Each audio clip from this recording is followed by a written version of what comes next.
Olá, eu sou o professor Luciano Gianpietri e na aula de hoje de análise de redes sociais nós vamos falar um pouquinho dos conceitos básicos. A gente vai começar falando de rede social, né, do que é uma rede social, da análise de redes sociais, né, o que se propõe a análise, né, o que é analisado e como que é analisado, e da representação. Na representação a gente vai dar um enfoque na representação computacional das redes sociais, né, como que a gente representa isso no computador e como que a gente lida com esses dados. O que é uma rede social? A rede social é uma estrutura composta por indivíduos, podem ser pessoas ou organizações, que são conectadas de alguma forma por diferentes tipos de relações. Por exemplo, se a gente está falando de uma rede social de indivíduos, essas relações podem ser de amizade, né? Duas pessoas vão estar conectadas se uma for amiga da outra. Pode ter outro tipo de relacionamento, como, por exemplo, de alguém estar seguindo alguém numa rede social, né? Esse é um outro tipo de relacionamento. Você pode também ter relações de trabalho, né? Se uma pessoa trabalha junto com outra pessoa, você pode ter esse tipo de relação. Em redes acadêmicas, você pode ter dois pesquisadores e pode ter, por exemplo, a relação de coautoria, quando duas pessoas escrevem um artigo em comum. O conceito de redes sociais é um conceito que já surgiu há vários séculos na área de antropologia social e sociologia. Porém, a gente tem ouvido falar muito de rede social e de análise de redes sociais nos últimos 20 anos, 20, 30 anos, com o advento e a popularização das redes sociais online. E qual que é a ideia, né, tanto dessas redes sociais quanto da análise, né? As redes sociais online, elas tentam reproduzir, de certa forma, o que acontece nas redes sociais offline, né? Que as pessoas se conhecem, se conectam, viram amigos, ou tem outro tipo de relacionamento. Isso foi reproduzido aí nas últimas décadas de forma online, e com isso foi possível, né, ter a criação de redes enormes, onde uma pessoa pode ter milhões de seguidores, por exemplo. E com essas grandes redes surge aí o desafio de como analisar isso, né, de como analisar não mais os indivíduos por si só, mas também essas relações que unem, que ligam os indivíduos. E é justamente nesse sentido que surge a análise de redes sociais, cuja sigla é ARS, né? É o processo de investigação dessas estruturas sociais, né, que são essas conexões entre os indivíduos. E uma característica importante, né, para análise de redes sociais é que a questão estrutural, né, o conjunto de relações entre indivíduos, é muitas vezes tão importante ou até mais importante do que as características de cada indivíduo por si só. A análise de redes sociais pode ser usada para resolver um conjunto diferente de problemas, ela pode ser aplicada em diferentes problemas, em diferentes assuntos, e até o início ali dos anos 80, a grande maioria da pesquisa em análise de redes sociais focava em grupos pequenos, que muitas vezes eram obtidos por questionários, entrevistas, né? A pessoa que ia realizar a análise ia, por exemplo, numa empresa e verificava quem eram as pessoas que trabalhavam lá, com quem que elas se relacionavam, né, com quem tinha algum tipo de relação de trabalho, no sentido de trocar informação ou prestar um serviço para outra pessoa, e esse grupo tipicamente reduzido é que era analisado. A partir da década de 1980, daí a gente começou a ter muitos registros de indivíduos e de relações já digitalizados, né, já no computador. Inicialmente, realmente, eram dados que eram digitalizados ou eram redes formadas, por exemplo, pela troca de e-mails. E hoje em dia a gente tem as redes sociais online, e daí sim a gente já tem, né, milhões ou centenas de milhões de usuários nessas redes e ligados a diversos outros usuários. E, obviamente, isso torna a análise da rede social desafiadora, né? Tem muito mais gente, muito mais relações, muito mais conteúdo sendo produzido, e, obviamente, para conseguir fazer esse tipo de análise, o computador se tornou cada vez mais importante, né? Há algumas décadas existiam vários estudos de análise de redes sociais que não usavam um computador. Hoje em dia, isso está cada vez mais necessário, até pelo grande volume de dados. Pensando aí, né, nessas redes sociais, que podem ser as online ou não, e como a gente vai tratá-las com o auxílio de computador, tipicamente a gente usa a teoria dos grafos, a teoria das redes, para fazer esse tratamento, para fazer essa análise dessas redes. E, em particular, né, nas últimas décadas, se a gente parar para pensar, por exemplo, no problema de notícias falsas, né, de fake news, cada vez mais outras técnicas estão sendo utilizadas para analisar esses dados, para analisar essas redes. Então, a gente tem usado muito mineração de dados, mineração de textos em particular, né, que é um tipo específico de mineração de dados, onde os dados que estão sendo minerados são textos, processamento de língua natural para tentar entender, né, por exemplo, o que está sendo postado pelas pessoas. Então, a análise de redes sociais, hoje em dia, além dela envolver, né, essas teorias clássicas aí, de grafos, ou teoria das redes, ela também está envolvendo aí a parte de mineração de dados, mineração de textos, assim por diante. Como que a gente representa essas redes dentro do computador, né? Tipicamente, a gente representa utilizando gráficos. Mas o que é um grafo, né? E aqui eu peguei emprestada essa piada aqui, né? Que, obviamente, isso não é um grafo, isso é um garfo, né?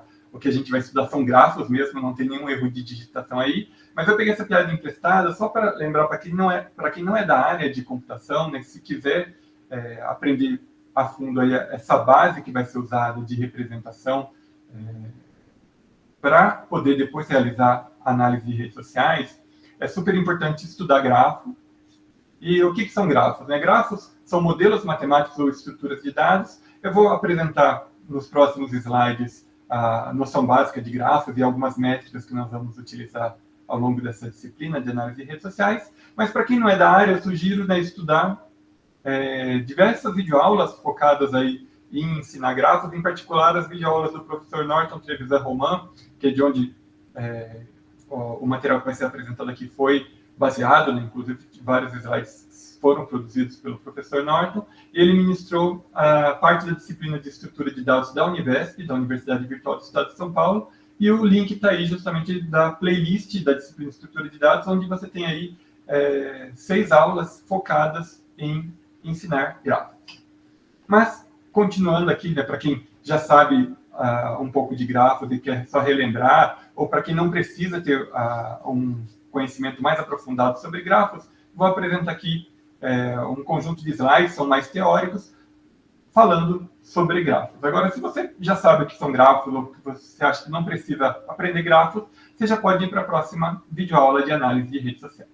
O que é um grafo, né? Grafos são estruturas matemáticas ou modelos matemáticos que permitem codificar relacionamentos entre pares de objetos, né? Então, você tem os objetos, que podem ser os indivíduos, podem ser as pessoas nas redes sociais, e eles estão relacionados de alguma forma, como as relações das redes sociais, que a gente comentou há pouco, por isso que grafos servem aí para representar redes sociais. Dentro dos grafos, a gente chama os objetos de vértices, que podem ser as pessoas da nossa rede social, e os relacionamentos, as ligações entre objetos, a gente chama de arestas. Então, aqui a gente tem um exemplo de um grafo, o qual tem aí 5 vértices. A gente está vendo aqui, né, V1, V2, V3, V4 e V5, e eles são conectados pelas arestas. Nesse exemplo aqui, a gente também tem 5 arestas, que são esses risquinhos que conectam os vértices.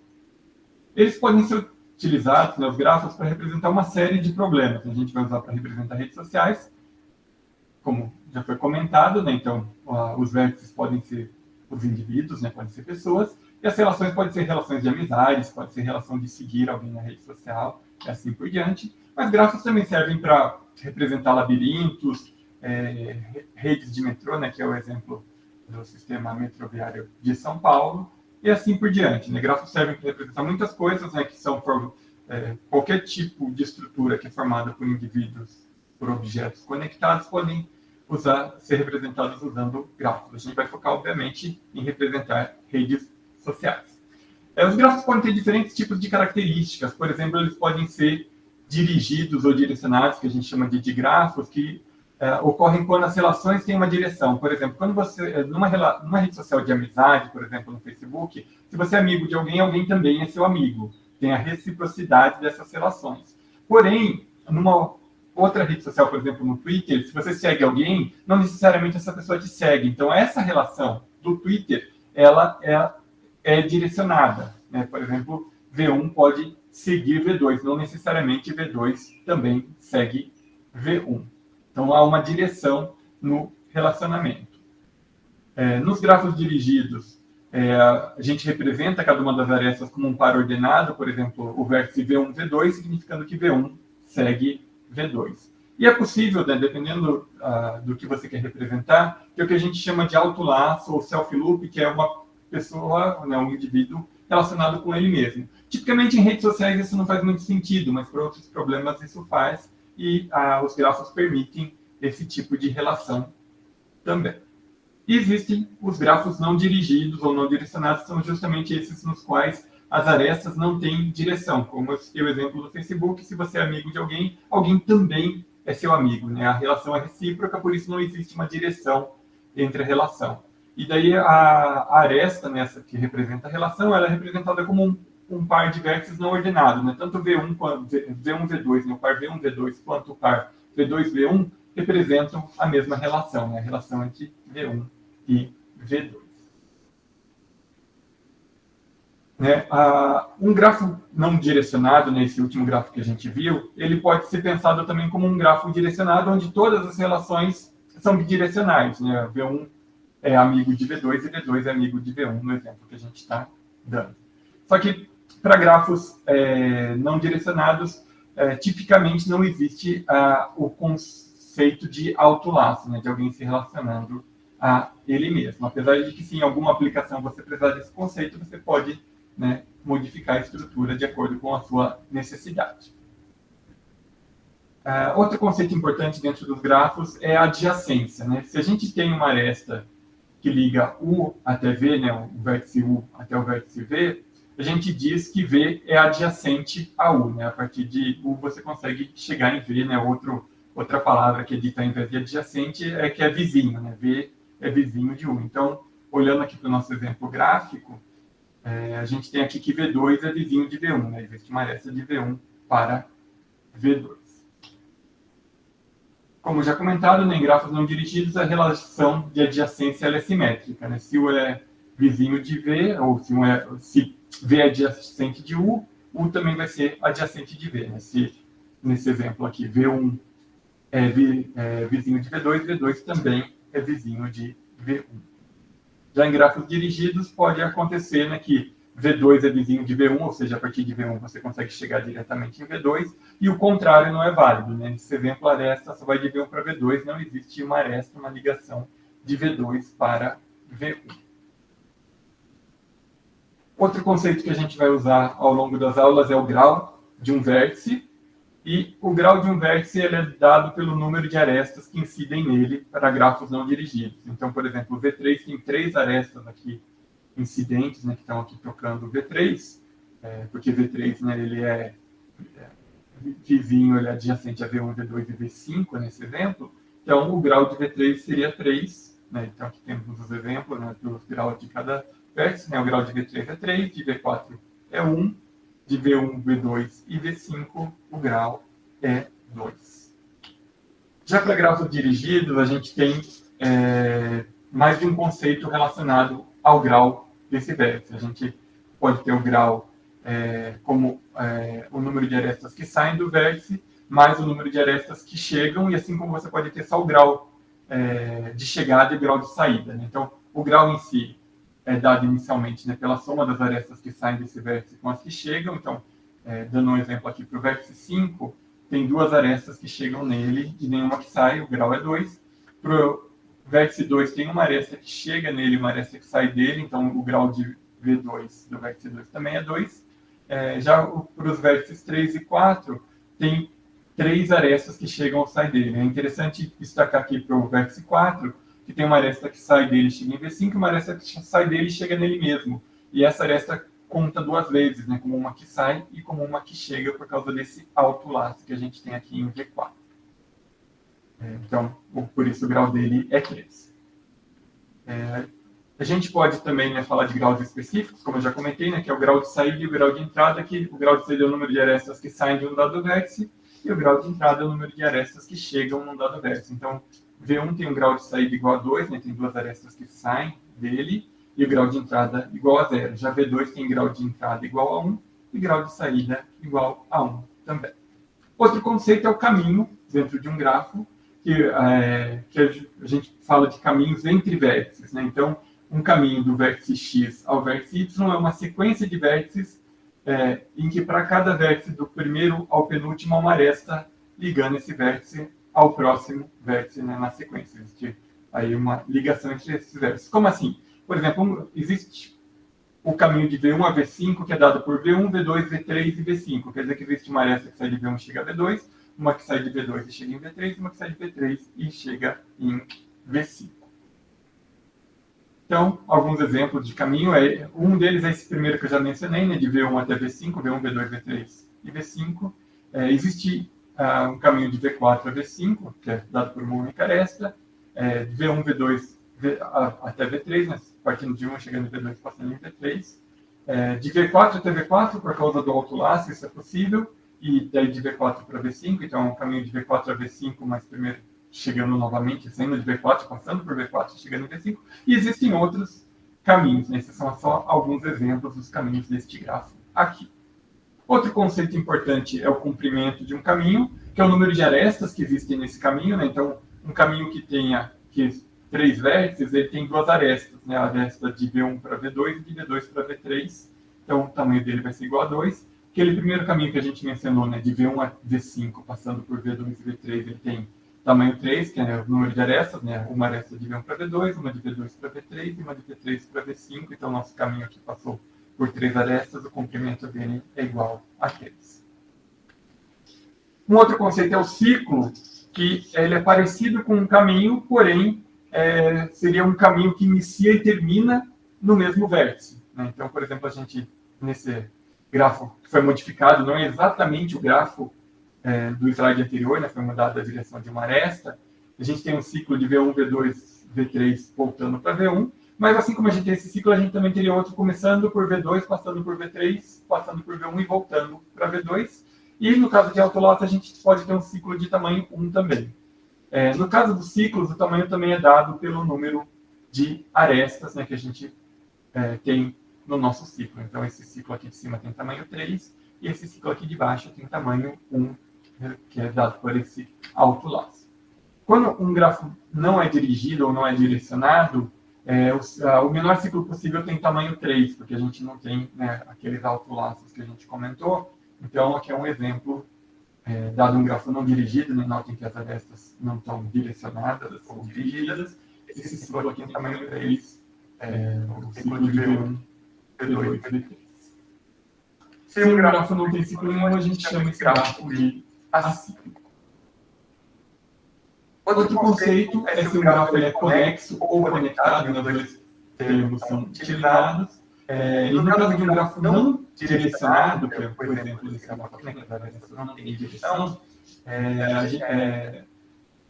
a gente disse que esse grafo ele é conexo ou é conectado se for possível chegar a todos os vértices através de um caminho, né? De qualquer vértice você consegue chegar em qualquer outro vértice através de algum caminho. Existe um caminho que liga cada um dos pares de vértices, né? Então, de V1 eu consigo chegar em V4, por exemplo, passando por V3, V5, chegando em V4. De V2 eu consigo chegar em V3, em V1 diretamente, mas em V5 indiretamente, passando por V3 e 5 por diante. Então, esse grafo aqui é um grafo conexo, justamente porque é possível, né, a partir de qualquer par de vértices, chegar de um vértice até o outro.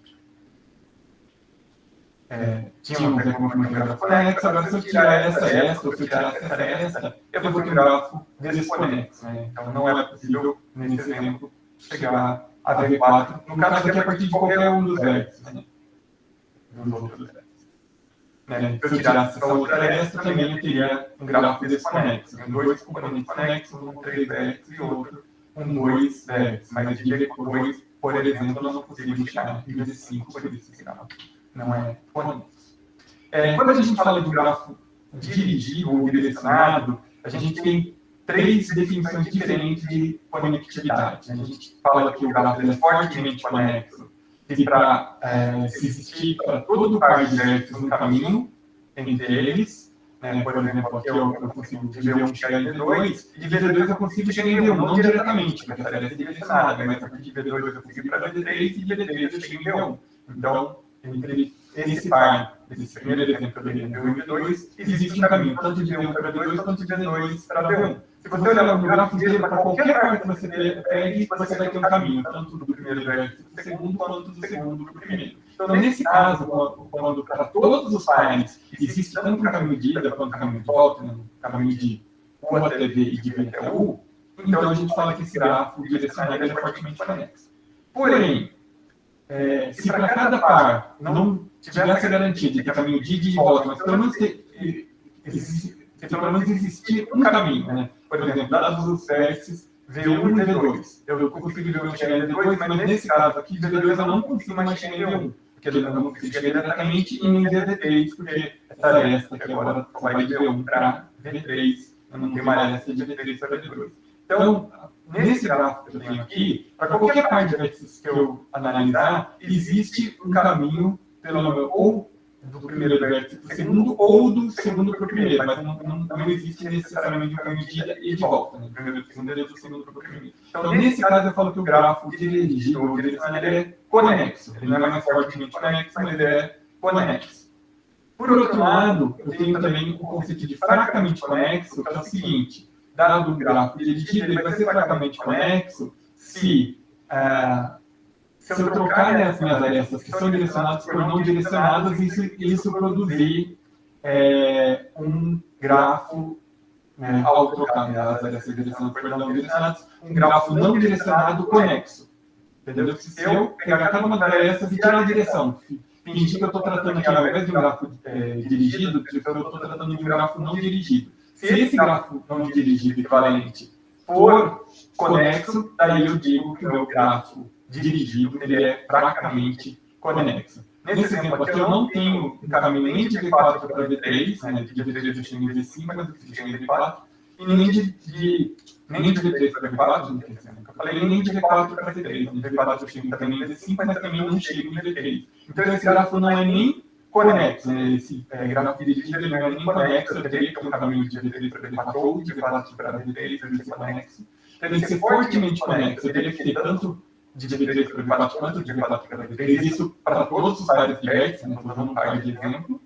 Mas já que isso não acontece, ele não é nem fortemente conexo, nem conexo. Ele vai ser fracamente conexo, por quê? Porque o equivalente dele não direcionado, né? Se eu pegar esse grafo, essa visão gráfica, nesse desenho desse grafo, e trocar as arestas direcionadas por não direcionadas, daí eu vou ter um grafo não direcionado ou não dirigido conexo. Então, por causa disso, esse gráfico, ele que é dirigido, ele é chamado de fracamente conexo.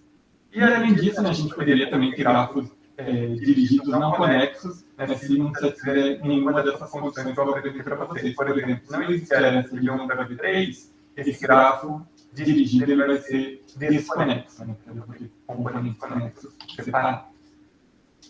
Em grafos não dirigidos, a gente agora vai aprender um novo conceito que é de clique, né? O que é um clique? Em grafos não dirigidos, que é o exemplo desse grafo aqui, é um subconjunto de seus vértices, tal que para cada par de vértices desse subconjunto de vértices, todos são conectados entre si. Né? Então, um clique é um subconjunto de vértices no qual todos os vértices desse subconjunto são conectados entre si. Então, nesse exemplo, a gente tem aqui um clique de tamanho 3, ou seja, é um subconjunto de vértices, no caso 3, e todos são ligados a todos. Né? O V1 é ligado a V3 a V2, o V2 é ligado a V1 a V3, e assim por diante. Aqui a gente tem outros cliques nesse gráfico também. A gente tem um clique de V3 para V5, e tem um clique também formado por V4 e V5, né? Clique de tamanho 2, nesse caso. Então, são todos os subconjuntos de vértices nos quais todos os seus elementos são ligados aos demais elementos desses subconjuntos. Os grafos também podem ser ponderados, né, que já é uma outra característica dos grafos, né, a gente pode dar pesos para as arestas dos nossos grafos. E o que essas arestas, né, o que os pesos nessas arestas significam? Depende justamente do que a gente está medindo. Né? Se a gente estivesse medindo, por exemplo, relações de amizade, ou a gente poderia, por exemplo, ponderar aqui nas nossas arestas, né, quantas curtidas uma pessoa fez em postagens de outra pessoa.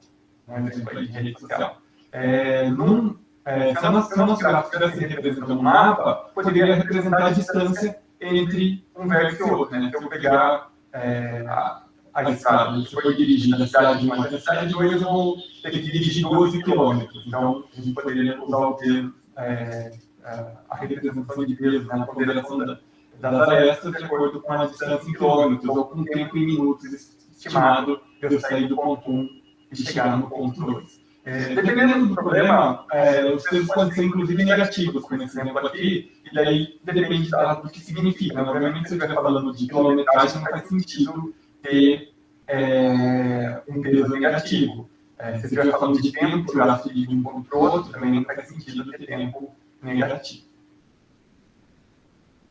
Temos vários outros tipos de conceitos ligados a grafos específicos, né? A gente vai falar de alguns rapidamente, só para terminar essa videoaula. Um grafo que muita gente já estudou estrutura de dados antes de estudar grafos, já viu uma estrutura chamada de árvore, e ela pode ser vista como um grafo específico, é um grafo acíclico, né, que não vai ter nenhum ciclo, conexo, né, onde a ligação é entre os elementos, e não dirigido. Né? Apesar de muitas vezes no computador a gente representar uma árvore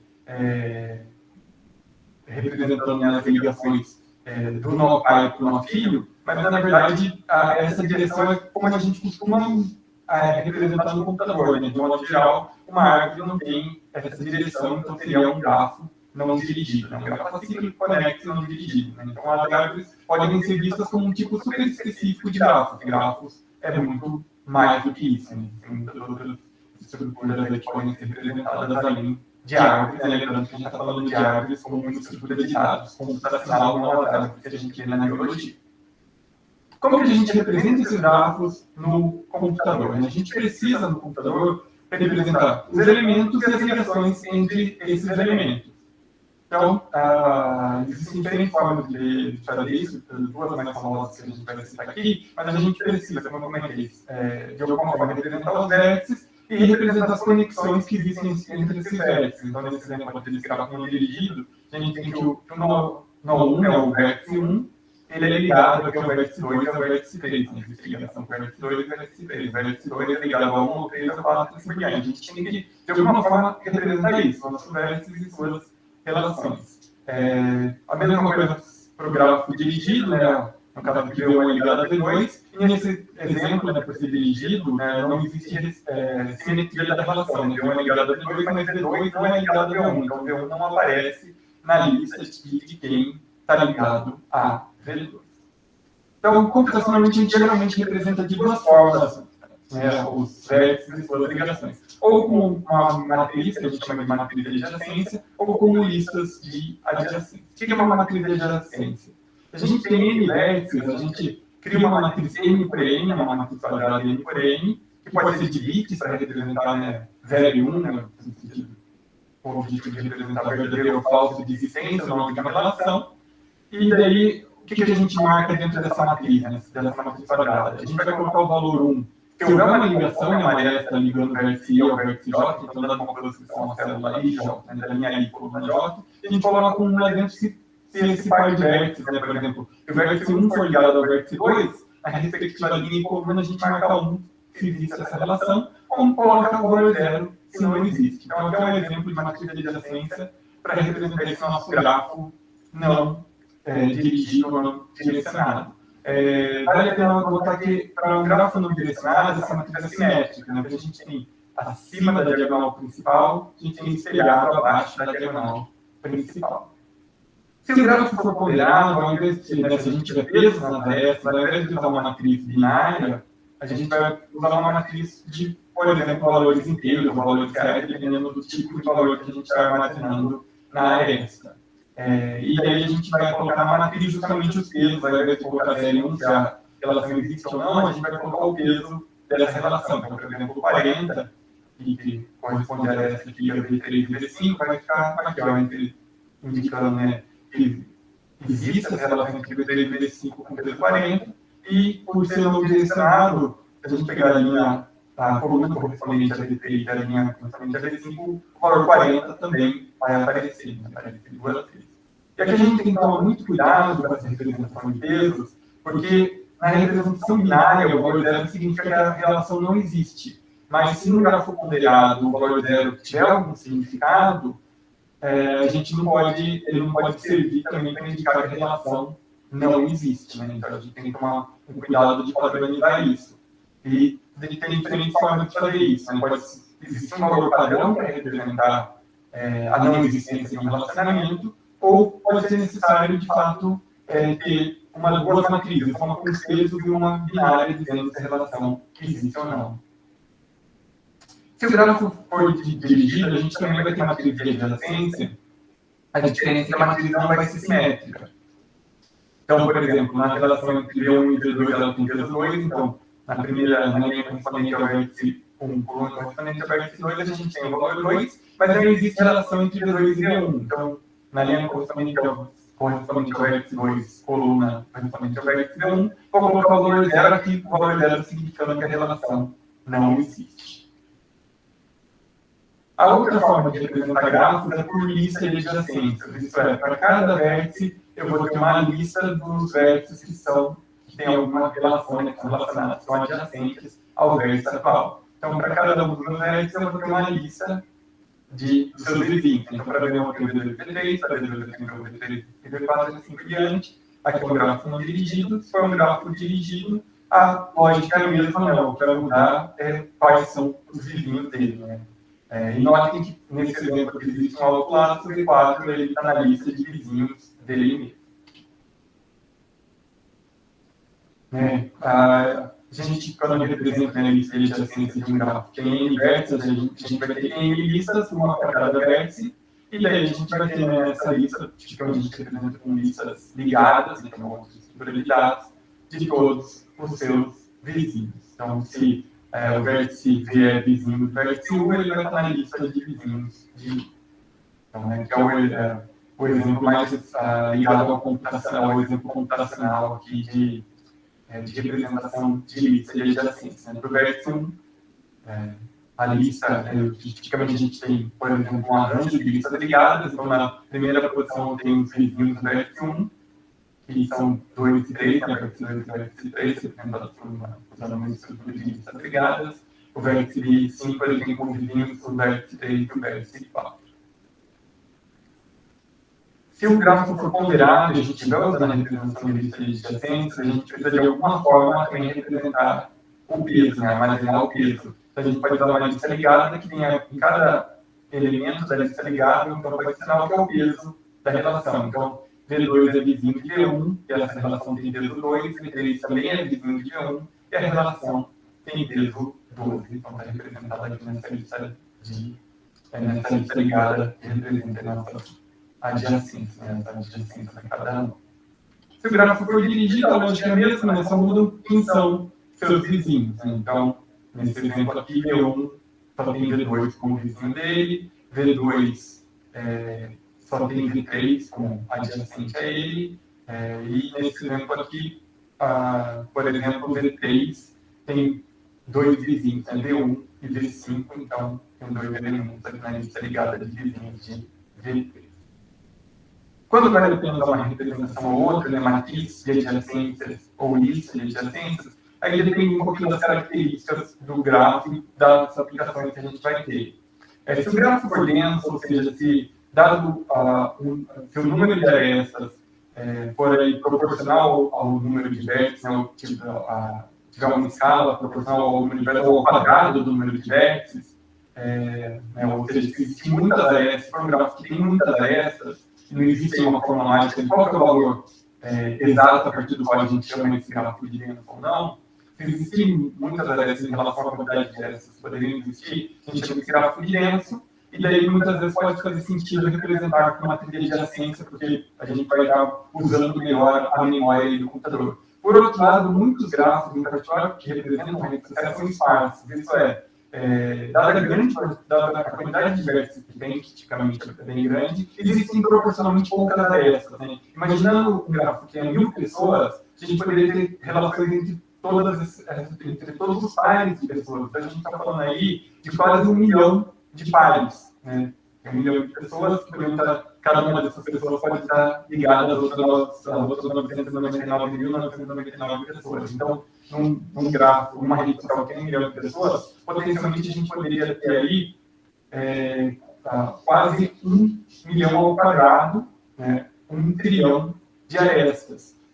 E geralmente a gente não tem, né? Geralmente, numa rede que tem 1 milhão de pessoas, cada pessoa é ligada a 1.000 pessoas, 5.000 pessoas, então, ou até menos pessoas, 50 pessoas, 100 pessoas.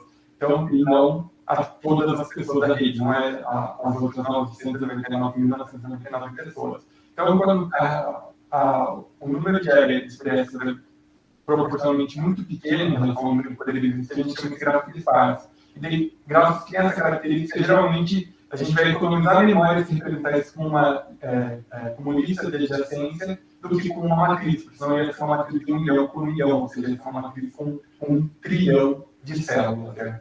Precisar de muita memória para representar isso daí. Mas também vai depender das operações que a gente vai fazer, porque se a gente precisar arbitrariamente perguntar se a pessoa 1 está relacionada à pessoa 3, é mais rápida a resposta se a gente tiver uma matriz de adjacência, pensando na velocidade computacional, do que se a gente tiver índice de adjacência, se a gente vai ter que percorrer a lista inteira de vizinhos, uma pessoa para descobrir se uma outra é vizinha ou não. Então, depende um pouquinho também de que medida que a gente vai querer tirar, que ponto que a gente vai querer fazer em cima da rede. Tem alguns tipos de gráficos específicos, né? Gráficos bipartidos são aqueles em que a gente consegue dividir um conjunto de vértices em dois, né? O conjunto A, aqui, nenhum vértice é ligado a outro vértice do próprio conjunto, e do conjunto B, nenhum vértice é ligado ao próprio conjunto. Um exemplo de rede que isso acontece é uma rede que liga pessoas a produtos que elas compram. Por exemplo, numa loja virtual, a gente pode ter um conjunto A de vértices que são as pessoas e um conjunto B de vértices onde esses conjuntos representam os produtos. As relações são quem compra o quê? As pessoas compram produtos, os produtos não se compram e as pessoas não se compram. Então, a gente forma um grafo de partido. Tem uma outra coisa chamada também de multigrafo. São grafos no qual a gente permite a existência de arestas múltiplas entre o mesmo par de vértices. Então, nesse exemplo aqui, V3 e V5 são ligados por dois vértices diferentes. Isso pode ser útil, por exemplo, se numa dada rede social eu estou querendo representar diferentes tipos de relação. Por exemplo, a relação de amizade, mas também a relação de coautoria, essa é uma rede acadêmica. Então, eu tenho dois tipos de arestas diferentes, então eu posso ter mais de uma aresta ligando o mesmo par de vértices. Tem um outro tipo de grafo chamado de grafo misto, que é um grafo que possui arestas direcionadas e não direcionadas. Bom, falei bastante de grafo, né? Essa foi uma aula bastante teórica, mas depois a gente vai falar mais de aplicações, né? A gente tem alguns conceitos a serem aprendidos durante a disciplina e depois a gente vai para uma parte mais prática de aplicações. Muito obrigado por terem assistido essa videoaula.